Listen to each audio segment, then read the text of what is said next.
Raffi Ahmad menasihati sang sahabat, Baim Wong. Baim Wong sempat menghebohkan jagat maya lantaran membuat konten prank KDRT di tengah prahara Lesti Kejora dan Rizky Bilar.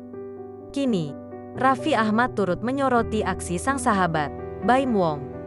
Suami Nagita Slavina menyebut jika Baim Wong tak berempati. Raffi lantas memberikan nasihat pada suami Paula Verhoeven agar tak mengulangi kesalahan yang sama.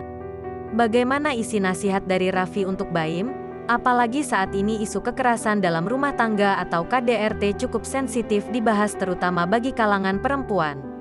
Jadi kesan rasa empati dan simpatulu tuh gak ada. Karena lagi timing. Lagi rame-ramenya. Kasus KDRT di kalangan teman kita juga. Ucap Raffi Ahmad. Dikutip dari YouTube Baim Paula. Kamis, tanggal 20 Oktober tahun 2022.